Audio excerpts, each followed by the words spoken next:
वालेकुम। उम्मीद है आप सब खैरियत से होंगे।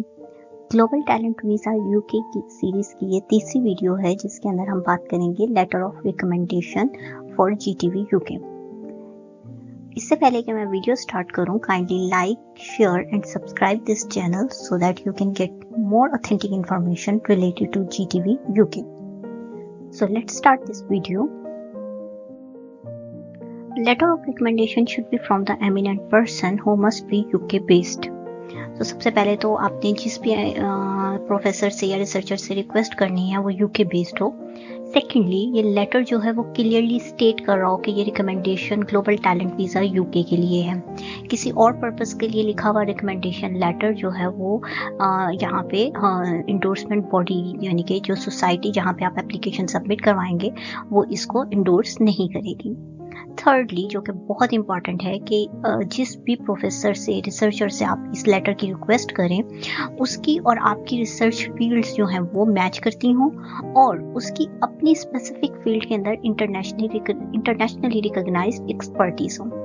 अच्छा, अब यहाँ पे कुछ ऐसे भी एक्सपीरियंसेस मैंने देखे हैं कि जिन्होंने यूके बेस्ड एमिनेंट पर्सन से लेटर लिया, लेटर भी बहुत अच्छा लिखा हुआ था और क्लियरली स्टेट कर रहा था जीटीवी के बारे में, लेकिन जब उन्होंने अपनी एप्लीकेशन इंडोर्समेंट के लिए रॉयल सोसाइटी में या इंजीनियरिंग सोसाइटी में सबमिट करवाई तो वो एप्लीकेशन जो है वो रिजेक्ट हो गई।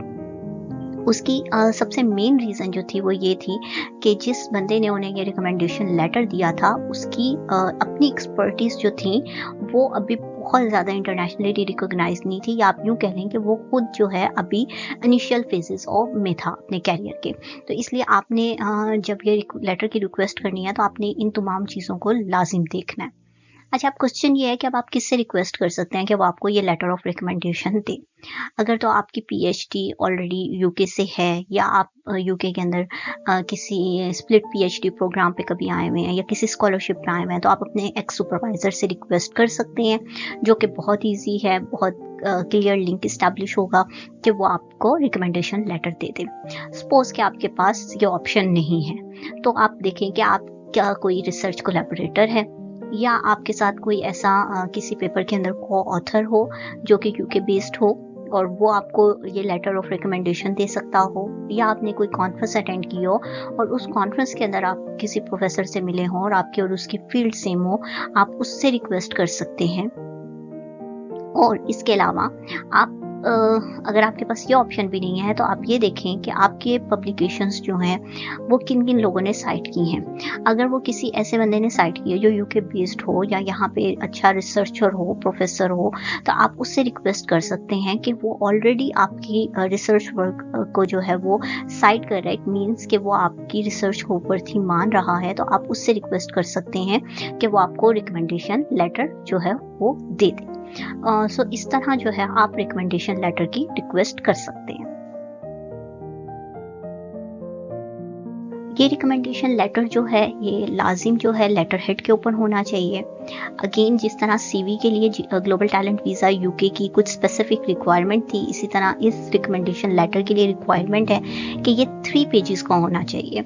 नॉर्मली रिकमेंडेशन लेटर 1 पेज और बहुत लंबे हों तो 1.5 पेज के होते हैं, लेकिन ये 3 पेज का होना चाहिए। मीन्स के इस डॉक्यूमेंट को बनाने के लिए और इस डॉक्यूमेंट को बहुत लिखने के लिए आपको टाइम चाहिए, और मैं आपको यही रिकमेंड करूँगी कि आप इस लेटर को बनाने के लिए या इस लेटर को स्ट्रक्चर करने के लिए यहाँ पे टाइम लगा लें, रेदर देन कि आप जो है सबमिट करवाने के बाद रिजेक्शन लें। और इस लेटर के ऊपर जो भी रिकमेंडेशन लेटर आपको दे रहा है उसका official email address, phone number होना चाहिए। और जो एमिनेंट पर्सन है वो ये लेटर बनाने के बाद आपको दे देगा, और आप जब अपनी इंडोर्समेंट के लिए जिस भी सोसाइटी के अंदर अपनी एप्लीकेशन सबमिट करवाएंगे तो आप ये लेटर सबमिट करवाएंगे, ना कि आपका लेटर ऑफ रिकमेंडेशन आपका प्रोफेसर सबमिट करवाए। लेटर ऑन हो सकता है होम ऑफिस वाले उस बंदे से कांटेक्ट करें क्रॉस वेरीफाई करने के लिए, और ये भी हो सकता है कि वो ना करें। सो इन एनी केस उसका ऑफिशियल ईमेल एड्रेस और फ़ोन नंबर मेंशन हो और वो साइंड हो। अच्छा, अब कुछ पॉइंट्स हैं जो कि रिकमेंडेशन लेटर के लाजिम एड्रेस होने चाहिए। और सबसे पहला पॉइंट तो है जो है ऑथर्स इंट्रोडक्शन। अब ऑथर्स इंट्रोडक्शन मीन कि जो आपको प्रोफेसर रिकमेंडेशन दे रहा है उसका इंट्रोडक्शन, कि वो कौन है, उसकी रिसर्च फील्ड क्या है, उसका ऑफिशियल लिंक आप यहाँ पे दे सकते हैं। अगर करंटली वो किसी प्रोजेक्ट पे काम कर रहा है, उस प्रोजेक्ट के बारे में कुछ लिखा जा सकता है। और यहाँ पे इस पैराग्राफ के अंदर जो है या फर्स्ट पेज के अंदर आपने ये क्लियरली स्टेट होना चाहिए कि वो जो बता आपको रिकमेंडेशन दे रहा है उसका फुल कंसेंट है कि वो जीटीवी यूके की रिकमेंडेशन आपको दे रहा है। सो फर्स्ट जो पैराग्राफ है 1.5 पैराग्राफ आप ऑथर्स इंट्रोडक्शन के बारे में होना चाहिए। अच्छा, सेकंड पॉइंट जो है इसके बारे में, how do I know XYZ mean you, and क्योंकि ये लेटर जो है वो आपके उस रिकमेंडेशन लेटर जो एमिनेंट पर्सन है उसकी तरफ से है, तो वो आपको यहाँ पे कैसे जानता है, किस कैपेसिटी में जानता है। अगर वो आपका सुपरवाइजर है फिर तो बहुत इजीली है, लेकिन अगर वो आपका कोई कोलैबोरेटर है या कोई और है ऐसा प्रोफेसर या रिसर्चर जिसे आपने रिक्वेस्ट की है, तो वो आपको किस तरह जानता है और कब से जानता है, ये बातें जो है यहाँ पे लाजिम मेंशन होना चाहिए। अच्छा, थर्ड पॉइंट जो है आप कह सकते हैं कि अब आपका असल में यहाँ से लेटर स्टार्ट हो रहा है, XYZ achievement in the specialist field. अब यहाँ पे आपने कम से कम 3 से 4 पैराग्राफ जो हैं वो इस चीज़ को जस्टिफाई करते हो कि हाँ, जिस बंदे के बारे में ये रिकमेंडेशन लेटर लिखा जा रहा है उसकी अचीवमेंट्स क्या हैं, उसकी जिस फील्ड के अंदर वो अप्लाई कर रहा है। अगेन यहाँ पे मैं अपनी एग्जांपल दूंगी कि मैंने अप्लाई किया है माइक्रोबायोलॉजी की डोमेन के अंदर, तो यहाँ पे तमाम जो है ये जस्टिफिकेशन दी गई कि मैंने इस डोमेन के अंदर मेरी कौन कौन सी स्पेशलाइजेशन है जो कि मैच कर रही है, मैंने क्या क्या अचीव किया है। यहाँ पे आपकी पब्लिकेशन के बारे में लिखा जाएगा, यहाँ पे आपका जितना भी रिसर्च एक्सपीरियंस है उसके बारे में बात होगी, आपने क्या नेचर ऑफ वर्क किया है। नो डाउट आप अपनी डोमेन के बारे में भी बात करें यहाँ पे, लेकिन यहाँ पे अगर आपने कोई मल्टी डिसिप्लिनरी काम किया हुआ है उसके बारे में भी लिखें। और ये बहुत लिंक होनी चाहिए हर बात, यानी कि ऐसा ना हो कि एक आप बात कर रहे हैं माइक्रोबायोलॉजी की और एकदम जो है वो आप कंप्यूटर साइंसेस पे चले जाएं। हर चीज़ जो है वो आपकी बहुत लिंक होनी चाहिए, पिछले पैराग्राफ या पिछली लाइन के साथ उसका एक सिंक होना चाहिए। यहाँ पे आपकी नंबर ऑफ पब्लिकेशंस आएंगी, आपने कितनी ग्रांट्स अचीव की हुई हैं उसके बारे में बताया जाएगा, कितने स्कॉलरशिप आपने विन किए हुए हैं वो लिखा जा सकता है। तो एटलीस्ट 3 to 4 पैराग्राफ्स जो हैं वो इस बारे में हो आपके प्रोफेसर की तरफ से, जो कि स्टेट कर रहे हो कि आपकी इस डोमेन के अंदर क्या क्या अचीवमेंट्स हैं। अचीवमेंट्स बताने के बाद अब नेक्स्ट आता है कि आप को ही क्यों ये एक्सेप्शनल टैलेंट जो है वो इस वीज़ा के लिए कंसीडर किया जाए। सो अब आपने एक हेडिंग आएगी कि how does XYZ exhibit exceptional talent.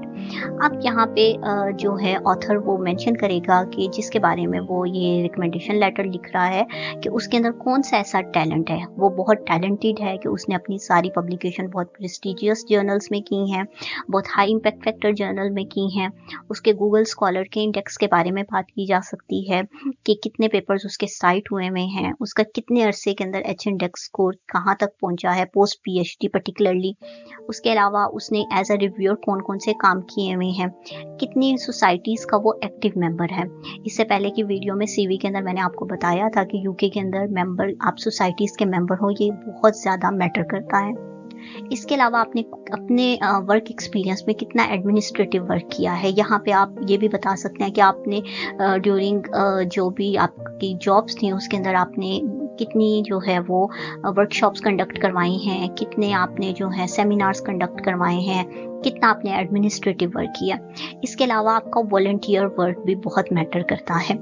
सो अपनी फील्ड में रहते हुए और अपनी फील्ड के अलावा भी अगर आपने कोई वॉलंटियर वर्क किया है तो वो भी जो है वो यहाँ पे बताया जा सकता है, जो कि इस चीज़ को सपोर्ट करेगा कि आपने एज अ एक्सेप्शनल टैलेंट जो है वो वाकई ही आप उसको डिजर्व करते हैं। मैंने अपने रिकमेंडेशन लेटर के अंदर इन सारी चीज़ों को एड्रेस किया था कि मैंने बहुत ज़्यादा सोसाइटीज़ के बारे में बात कर दी थी।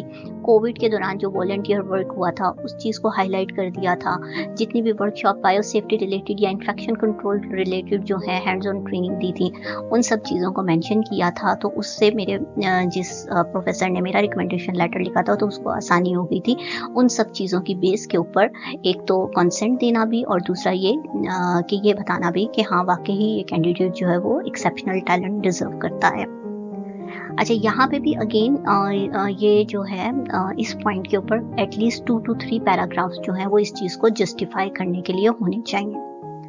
अच्छा, इसके बाद अब बात आती है कि अगर आपको ये ग्लोबल टैलेंट वीज़ा मिल जाता है, यानी कि कैंडिडेट XYZ को ये ग्लोबल टैलेंट वीज़ा अवार्ड हो जाता है, तो what contribution would you make to UK research excellence and wider society. अच्छा, ये जो हेडिंग्स है ना ये इसी तरह आएंगी, आप इन हेडिंग्स को इसी तरह लिखेंगे और इसके बाद इसको जस्टिफाई किया जाएगा। अच्छा, यहाँ पे अब इस पॉइंट को आपने किस तरह एड्रेस करना है। आप जिस भी फील्ड में काम कर रहे हैं आपने उस अपनी पर्टिकुलर फील्ड के अंदर देखना है कि यूके का विजन क्या है। जिस तरह के मैंने एंटी माइक्रोबियल के अंदर देखा कि एंटी माइक्रोबियल रेजिस्टेंस के अंदर यूके का 2040 विजन क्या है, और मैंने फिर उसको अलाइन किया, उसके बारे में जस्टिफिकेशन बनाई कि मेरा प्रीवियस रिसर्च बैकग्राउंड जो है वो अलाइन है यूके के विजन से, और अगर मुझे ये एक्सेप्शनल टैलेंट, मुझे का वर्ड मैं यहाँ पे यूज़ इसलिए कर रही हूँ क्योंकि लेटर मैंने खुद लिखा था और बाद में मैंने अपने प्रोफेसर को सेंड किया था। तो अगर यहाँ पे आपको ग्लोबल टैलेंट वीज़ा अवार्ड हो जाता है तो आप एक सूटेबल कैंडिडेट हैं यूके के विजन के ऑब्जेक्टिव्स को अचीव करने के लिए। आप इसी तरह अपनी फील्ड से रिलेटेड, फॉर एग्जांपल अगर आप इंजीनियरिंग में हैं या एनवायरमेंटल माइक्रोबायोलॉजी में हैं या कंप्यूटर साइंसेस में, आप देखें कि यूके का विजन क्या है और उन ऑब्जेक्टिव्स को अचीव करने के लिए आपका प्रीवियस बैकग्राउंड जो है वो किस तरह आपको हेल्प आउट कर सकता है उन ऑब्जेक्टिव्स को यूके के अचीव करने के लिए। तो ये यहाँ पे एक और ऑलमोस्ट 1 or 2 पैराग्राफ जो है वो आप इस बारे में लिखेंगे। अच्छा, लास्टली जो है कि अगर आपको ये वीज़ा ग्रांट हो जाता है तो आपको उसका बेनिफिट क्या होगा। तो यहाँ पे जो है ऑथर वो बताएगा कि यूके की गवर्नमेंट या इंस्टीट्यूशन या रिसर्च बॉडीज़ जो हैं वो उनसे आपको क्या बेनिफिट होगा कि वो आपकी प्रोफेशनल ग्रोथ में जो है वो हेल्प आउट करेंगी, आपकी बहुत ज़्यादा कोलैबोरेशंस होंगी, आपको एक अच्छा रिसर्च इंफ्रास्ट्रक्चर मिलेगा। तो ये उस बारे में है। और अगेन यहाँ पे जो कंक्लूडिंग स्टेटमेंट होगी वो इस चीज़ को पे स्ट्रेस कर रही होगी कि आप एक एक्सेप्शनल टैलेंट है, और अगर आपको ये वीज़ा जो है वो अवार्ड हो जाता है तो इससे म्यूचुअल बेनिफिट होगा यूके को भी और आपको भी। अच्छा, ये 6 पॉइंट्स हैं जिनको आपने रिकमेंडेशन लेटर के अंदर एड्रेस करना है। यहाँ पे मैं आपको पर्सनल एडवाइस यही करूँगी कि आप इस रिकमेंडेशन लेटर को खुद से लिखें, क्योंकि ये बहुत टाइम टेकिंग है काम और बहुत क्रिटिकली आपको इसके ऊपर सोचना है कि आपने किस तरह जस्टिफिकेशन करनी है, और किसी भी प्रोफेसर के पास इतना टाइम नहीं है कि वो आपके लिए ये रिकमेंडेशन लेटर जो है वो इस तरह लिख सके। तो आप इस लेटर को खुद लिखें और उसके बाद आप अपने प्रोफेसर्स को ये सेंड कर दें, और उसने अगर इसके अंदर कुछ भी मॉडिफिकेशन करनी होगी तो वो मॉडिफिकेशन कर देगा, और उसके बाद वो आपको ये लेटर हेड के ऊपर साइन करके लेटर आपको वापस भेज देगा, और उसके बाद आप फिर फर्दर जो है वो इंडोर्समेंट के लिए अप्लाई करें। तो ये तो था लेटर ऑफ रिकमेंडेशन के बारे में। तो इससे पहले वाली वीडियो में मैंने बात की थी ग्लोबल टैलेंट वीज़ा CV के बारे में। तो इंशाल्लाह ताला आगे आने वाली वीडियो के अंदर हम बात करेंगे बाकी रिमेनिंग डॉक्यूमेंट्स जो कि ग्लोबल टैलेंट वीज़ा यूके के लिए रिक्वायर्ड है। Thank you very much for watching this video. Kindly like and subscribe this channel so that कि आप कोई भी इस वीज़ा कैटेगरी के बारे में इंफॉर्मेशन जो है वो उसको मिस ना करें। और अगर अगेन आपको कोई पर्टिकुलर क्वेश्चन हो तो आप कमेंट सेक्शन के अंदर लिख सकते हैं। Thank you.